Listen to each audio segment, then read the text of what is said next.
What's the deal, YouTube? It's your boy Babyface Franklin here with blog.troller.us. Make sure you go check it out for some of the hottest topics that's on the net right now, to be honest with you. You know what I mean?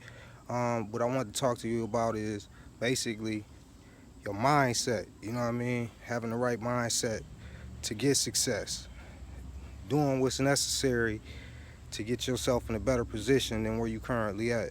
A lot of times people have all these ideas, basically like quick thoughts that they seen other people do and think that it's just that easy, that simple. A lot of times I hear young cats talking about stocks, talking about bonds. All you gotta do is just invest. But you gonna invest in the things that you buy as a consumer. In order for you to truly succeed at that market, you gotta think in the mindset of a business owner, a businessman. You know what I mean? If you thinking like, okay, I'm gonna run and go buy 100 stocks of Nike because I see a bunch of people out here rocking Jordans. You know what I mean?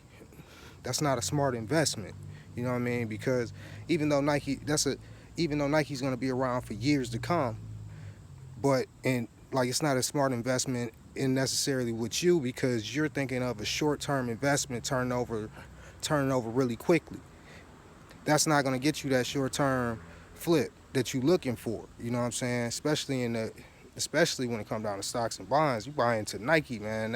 It's consistent, but if you ain't sitting on that mug for like 10 years, you ain't gonna really see no dollars. You know what I mean?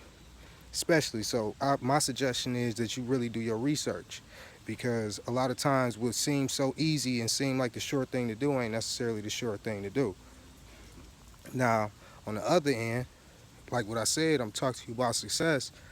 This is just basically some of the things that I've been hearing, just being out here in the streets. You know what I'm saying? Just hearing motherfuckers talk. Like I heard a motherfucker the other day. Basically, they arguing about how him selling weed isn't a true business. You know what I mean? Like my man's basically saying you don't have no business cards.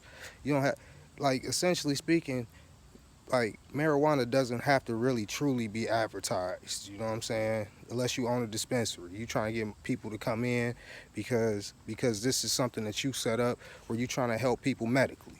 But in regards to that, that's not something that's truly advertised. But then it's two sides to that story, because basically he's looking at my man as an individual. He looking at how he conduct his business. You know what I'm saying? He see that you need this on a day-to-day basis, so it don't seem like you earning nothing. It seems like you living off this. Now, if you living off of it, it's a hustle, because you need a quick flip just to make it over to the next day, and then you're gonna grab you a little bit more. You're gonna be out there. You're gonna try to flip that again, do the same thing over and over. Now, if it's a business, you're gonna invest in that business. You're gonna build that business. You're gonna make that business into a conglomerate if you could. You know what I'm saying? That's how people end up owning dispensaries opposed to being at the gas station selling $5 bags. You know what I mean? That's the truth. You know what I mean? So, in anything that you do, always do research and always reinvest in yourself. And what I mean by reinvesting in yourself, it's not necessarily going to school for it, but basically investing in your idea. It was your idea first. You know what I mean? If you don't believe in it, nobody else should believe in it. You know what I mean? You got to believe in what you're doing. And if you truly believe in it, you'll put everything that you have into it. And especially make yourself as knowledgeable as possible about doing it. And that's going to lead you to true success.